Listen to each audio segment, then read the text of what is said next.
how you expect a 17-year-old to know what they're going to do the rest of their lives, and how many opportunities do we give them to explore things they like? And I take it a step further. How do they know what they like? So how much time do we actually spend helping them understand themselves, what makes them tick?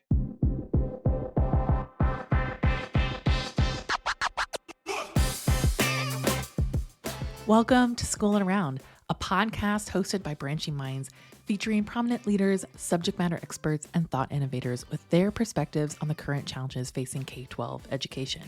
I am your host, Larissa, a former teacher, instructional coach, and a member of the Branching Minds team, here to lead conversations and to shine a light on phenomenal educators and those that are on a mission to transform our schools and the lives of students.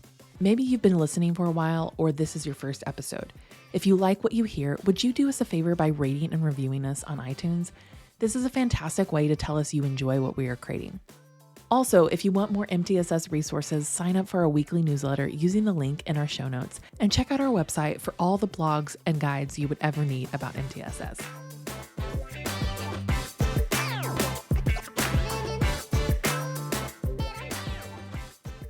So today we have the pleasure of chatting with Dr. Michael Nagler, a visionary behind Mineola UFSD's groundbreaking initiatives in New York.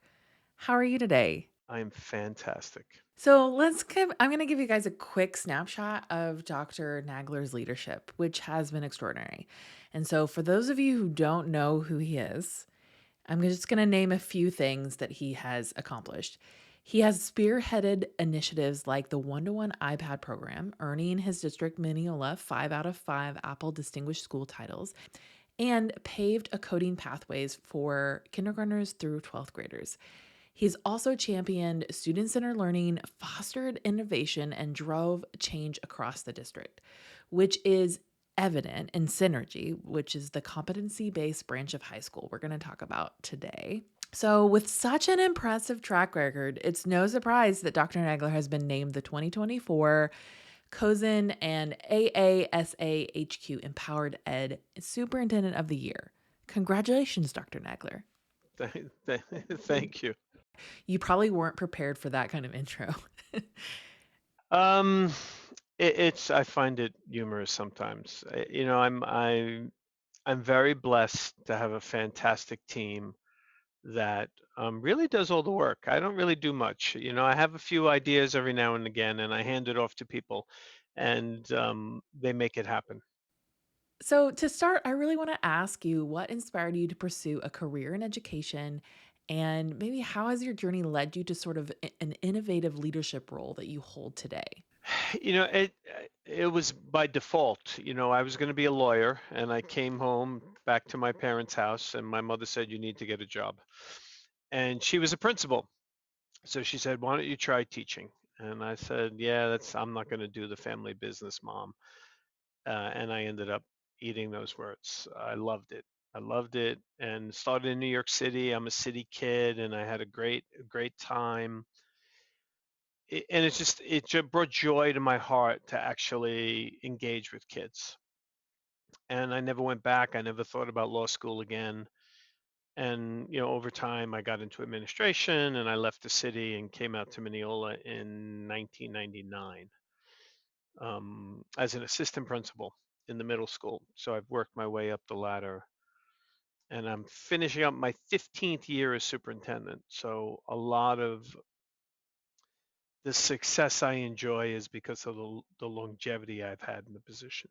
I love that you shared that you changed path. And I think that's really a valuable story in education, and I was a middle school teacher, and so I always loved those stories of people who were headed in one direction and changed to another. Like I started out college being a theater major, and then I was like, what I'm Yep. tearing down sets that I've spent hours building. I want to build something that lasts. And so then headed towards education. And so I understand that feeling of like once you get hooked, it's hard to go back to what maybe you thought you were gonna do. Yeah, So I did the theater major also. So, I only had about five majors in college. So it really wasn't.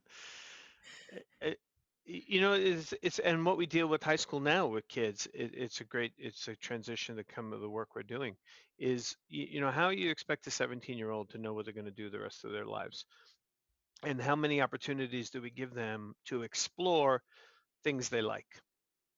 And I take it a step further. How do they know what they like? So how much time do we actually spend helping them understand themselves, what makes them tick, give them some interest surveys. We do this unit called Know Thyself, which we're building on in the coming years of really helping young adults kind of get an idea of what they're about. Yeah. So, okay, you kind of brought this up, thinking about sort of this alternative high school program. It's kind of an innovative branch of where you're at, bring a different kind of approach to high school and in alternative programs that maybe we're familiar with, like credit recovery or things like that. So, can you walk us through sort of the initial inspiration of that, and then maybe what prompted that decision to transform that kind of credit recovery program into something different called Synergy? Sure. So a lot of my inspiration comes from my own two kids. I have a daughter who just finished her sophomore year in college, and a son who's a senior. Both bright kids. My son loves to learn, and he hates school. And to me, that those two things don't go together. And his whole take to me was, "Hey, why can't I just do what I want? You tell me what you want me to do, I'll finish that, and then I get to do what I want to do." And it was very interesting to me. It was like, well, so I probed him on that. I said, well, what do you mean? Like you would do? He says, I could do social studies in 6 months. I don't need to sit in the class for a year, and I could probably do math in a quarter of the year. And then I want to go into my computer science and my tinkering and the other stuff he's interested in. I said, well, that's a pretty good idea. Let's see if I can't. He's not in my school district. I can't do it for him, but I certainly could do it for my Mineola kids.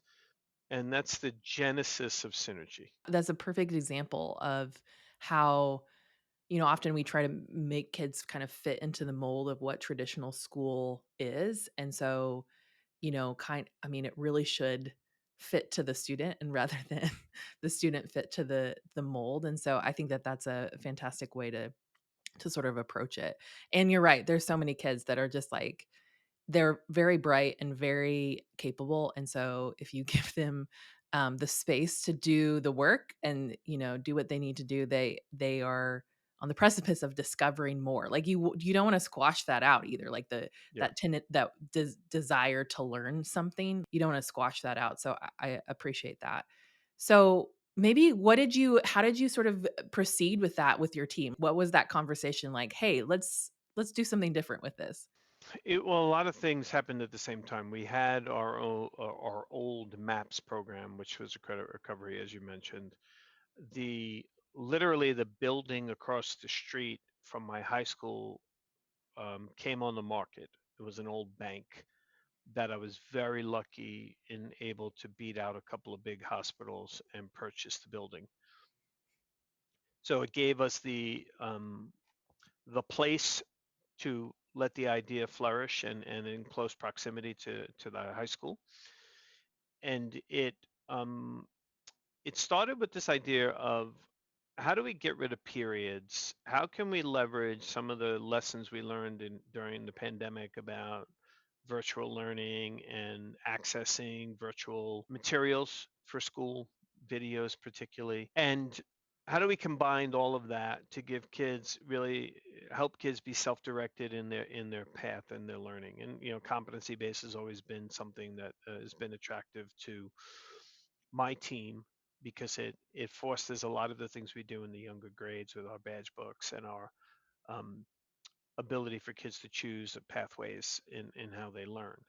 So I think all of that was like a perfect storm to come together and really kick off the whole idea of synergy. So what does that look like? Maybe kind of walk us through a typical day for a student that's a part of the Synergy program, or what does that look like for them? Yeah, well, it's looked different. This is our end of our second year, and I had a meeting this morning about How are we changing everything we've just done for next year? Because it's a constant evolution on how things work. I would pause for a moment to also add that I'm of the belief that content is dead in that information is ubiquitous, and we spend a good amount of high school. Well, high school is completely structured around subjects. It's Mhm. completely structured around content and basically drilling and killing kids with facts, which I think is moronic, for want of a better word. Um, to When all their information is available to them on their phones, Yeah. why do we keep teaching them the same thing? And the expectation is, we're just gonna keep shoving things in your head. You've regurgitated, and somehow that you become educated. So with that premise, we said, let's build the information for them to access and fulfill all the requirements that we're obligated to do, but also help them explore things that they want to explore. And that becomes the tricky part because, a typical kid will come in to Synergy. We have almost like if you go to a conference and you could pull your what sessions you want to go to make up your calendar for the conference, they can do the same thing. We partnered with WebEx, and they can drag and build their schedule for the day and then go about completing the work they want to complete. Now, the tricky part becomes, hey, I'm interested in, I don't know, architecture. Can can you help me? So what does that mean? Do you want to talk to an architect? Do you want to know the different fields involved in architecture? What kind of research do you want to do? Is it all of the above? So now we start building out a plan. This is your interest area. How do we help you navigate it? Yeah. Well, and I imagine, there's a lots of, like, logistics that go into that, like, there's lots of pieces having the kind of resources to help kids tap into. But I am curious about, like, was there a part of this that was listening to student voices that was asking them what would they want in that kind of program? Yeah, always. So we had many focus groups for kids. And I find this very interesting, but not surprising. It didn't matter how many different focus groups I had. My question was really simple. Take a sticky note, write down all the things you don't like about school. Take another sticky note, write all the things you love about school. And in every single group, everything they didn't like had to deal with academics, and everything they loved had nothing to deal with academics. Surprise, surprise. Yeah, not surprised. So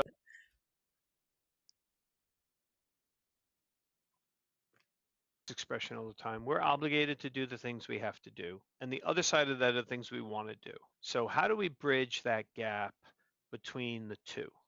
And that's really my job. My job is to try to figure out compliance and give kids the opportunity to do other things. And when you think about it, kids come to school every day for roughly 7 hours. That's a lot of time. Yeah. And you should be able to accomplish a lot of things in 7 hours. But we don't trust them with that time. We have to schedule them for that time. And I think that therein lies the problem. And of course, then we schedule based on content, which is another problem.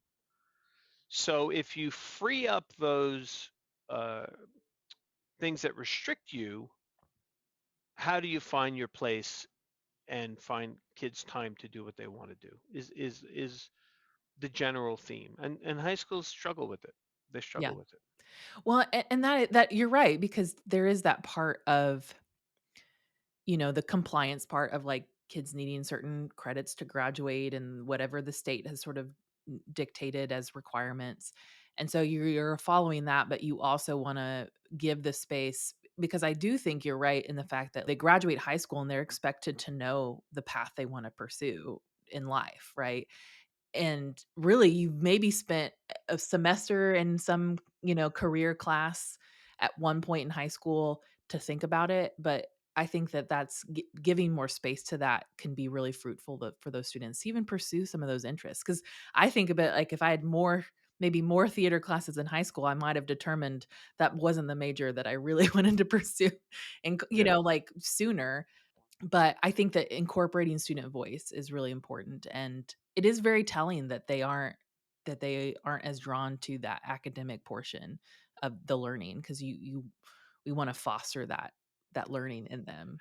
Yeah, I think we beat it out of them. I think we beat the joy of learning out of them because Mhm. we're yeah, it's very look, I have a 99% graduation rate. My kids do very well, and I can't fault my teachers for helping the kids pass all the Regents exams and go on and do what they want. That's part of what we need to do. The neglected part is that whole child idea of like where's the opportunity to do what they want, Yeah. and it's a tricky balance, but it's certainly achievable. Yeah. Well, and I think that, I mean, that kind of ties into the work we do at Branching Minds with just the idea of MTSS, of being a whole child framework. And you can't just address academics and not the other part. And, you know, the well-being of a child isn't just about, them complying in behavior or, checking the boxes, but it's really about their future as well. And so I am curious about how the development of this program has really helped addressing the students that maybe are at risk for not graduating, or are at risk for, being further behind. How has that kind of helped you address that? It does that very well. It addresses the exceptions very well because there comes a realization when kids struggle that they need to do something differently. And here you go on a silver platter. Here's something different, and the vast majority of our kids in Synergy have met great success, and they found a place that they're comfortable, which is as important. Now extending that to the rest of the traditional high school is become our challenge. There's a lot of reasons why I don't have triple the enrollment I did when I started. Parents have a lot to do with that, and there's a mystery behind Synergy that parents can't wrap their heads around. Yeah. It's like, what do you mean they don't go to a class? And some of it's that on us to really make it visible, like what is a day in the life of a Synergy kid, and they're doing real work. It's not like this is like magic with the smoky mirrors. They're doing the same thing that everyone else is doing, and they still have to pass the Regents exam. They're just spending their time differently. So I think the last question I really want to ask is, like, because I talk to a lot of leaders on this podcast about, so many, and this is a question I also have. When you're building something like this, how do you ensure that this like lasts, beyond your tenure in the district? Or how do you build a program or a legacy of something like this, beyond, just this time, or your time in this seat? Like, It's interesting. You use some interesting words. I could care less about my legacy. It's not. It really has nothing to do with my legacy. If an idea works, it's because people buy into the idea. If an idea doesn't work, then throw it away. It was a bad idea. For us, it's we. I use terms.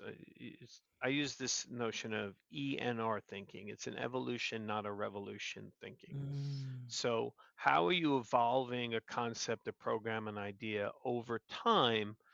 And the people that do the work, have the ability and the autonomy to change the original idea. mm, Synergy's on his third iteration. It's slowly going to be different than it was last year, the year before. And that's because we're taking feedback and it makes sense to do something differently. It's also building on the pipeline of kids that are coming through the system with different experiences now, because we also run, 4 other initiatives that all tie into one another over time. You did the podcast with some of my people about growth mindset and Yeah. MTSS and how it works in our younger grade with our badge books. All of that is feeding synergy. So it's this big picture idea of like, this is where we want to go. I may or may not be in the seat when we get there. That's irrelevant. Is the work important enough to keep going to the big Yeah. picture? And I think that's the conversations that we have publicly and privately around, well, what's the purpose of school? Yeah. And I could do nothing, and the numbers would show success in Mineola, but I don't know that it's the best thing for kids. I like that you said about it, evolution, not revolution, because I do think that that is, there's sort of this idea that like we have to come to a point of arrival. And we talk about this with MTSS a lot. Like the idea of fidelity is really like this, thing. Like, are we doing this framework to fidelity or whatever? I think there's, especially in a school district, when every year you have a different group of kids and you're continually adapting and evolving to meet the needs of the students that you have in front of you that are in your school. And I think you have to adapt and be flexible in that way to meet their needs, because it's not going to be the same from year to year. And so that idea of you're constantly evolving and building on something, like that's a very important, I think, thing for leaders to think about when they're trying to build a program, right?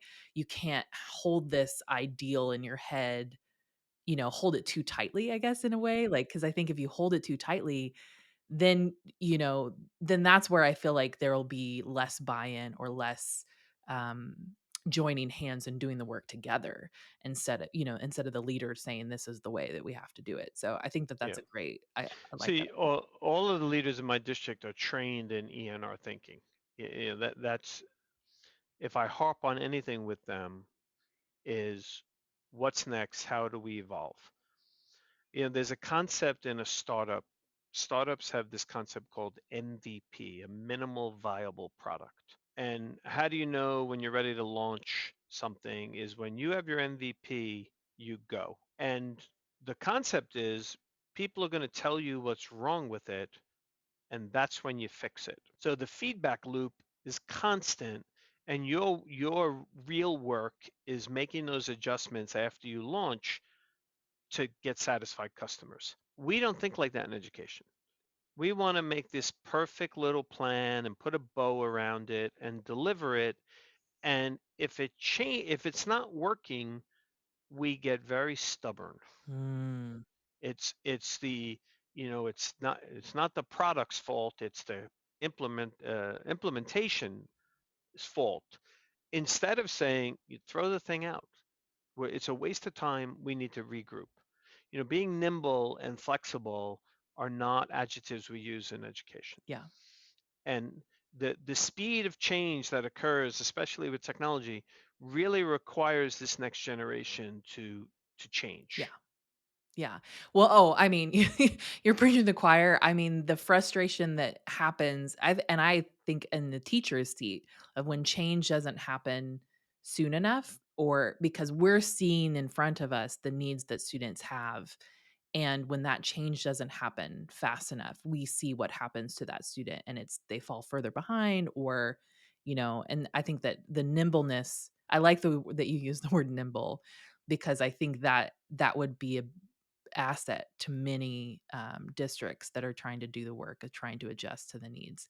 Um, and I know, like, it depends. Some districts, there's a bigger wheel that has to turn to make that happen. But I think if leaders can't had that mindset, it may be a little bit different. So I could probably spend another hour asking you questions because very, very interesting. But I want to leave you an opportunity of like, do you have any just snippet of advice for leaders that are trying to do this kind of work of like make changes, or be nimble in the changes? Like, what advice would you have for them? Well, I wrote a book called The Design Thinking Entrepreneurial Visionary Planning Leader, DEV, Dev Leader. If leaders aren't thinking about the world their kindergarten students are going to graduate into, they're not thinking correctly. We have 13 years, give or take, with kids. And 13 years from now, my kindergarten kids are going to graduate into a different Yeah. world. I don't even know what that world's going to look like. There could be flying cars. I have no Still idea waiting on that flight. what's going to be, who knows.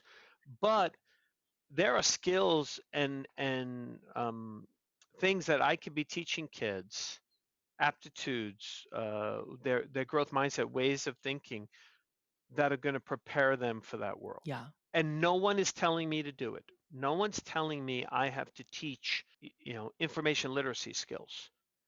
But I know I need to do Yeah. that. So guess what? I'm going to do that. And those are the kind of things where there are things that you have to do and things you want to do. Find that middle ground. Yeah. Yeah. Because if you try to do so much of both, you'll probably burn yourself out. And so finding that middle ground seems more sustainable. Well, Yeah, and better for your yeah, health. probably, probably.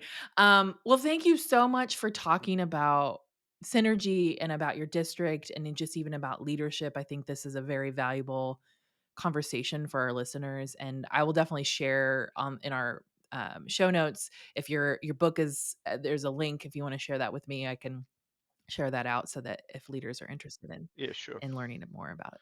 So Yeah, it was absolutely my pleasure. Thank you for having me.